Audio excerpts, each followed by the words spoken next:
याचं उदाहरण म्हणजे डॉक्टर बाबासाहेब देशमुख.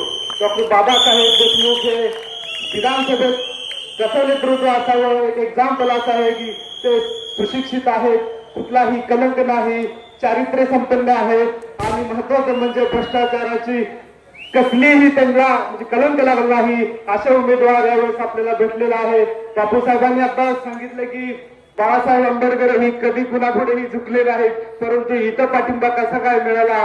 बाळासाहेब आंबेडकरांचे जे विचारधारा महाराष्ट्रात घेऊन चाललेले आहेत त्याच विचाराचे हे उमेदवार कदाचित बाळासाहेब आंबेडकर नावाजलेले आहेत.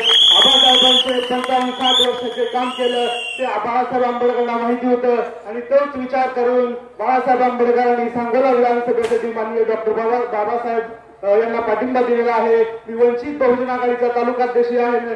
सांगू इच्छितो की तन मन धनाने येत्या 4 दिवसाचे राहिलेले दिवस आहेत त्यांचं तन मन धन करून डॉक्टर बाबासाहेब यांना प्रचंड बहुमताने निवडून देण्याचं आश्वासन देते. ते तुम्हाला सगळ्यांना माहित आहे. मी फक्त एवढंच सांगतो, तालुका शांततेत ठेवायचा असेल, तालुक्यात प्रशासकीय कार्यालय जर सर्वसामान्यांची कामं करायची असतील, सर्वसामान्यांना न्याय मिळवून द्यायचा असेल, फक्त डॉक्टर बाबासाहेब देशमुख यांना निवडून द्यावं लागेल. तुम्हाला मी परत एकदा विनंती करतो की 20 तारखेला 4 नंबरचं चिन्ह आहे डॉक्टर बाबासाहेब देशमुख यांचं शिट्टीच्या बटनासमोरचं बटन दाबायचं आहे आणि प्रचंड बहुमताने निवडून द्यायचं आहे. एवढंच बोलतो.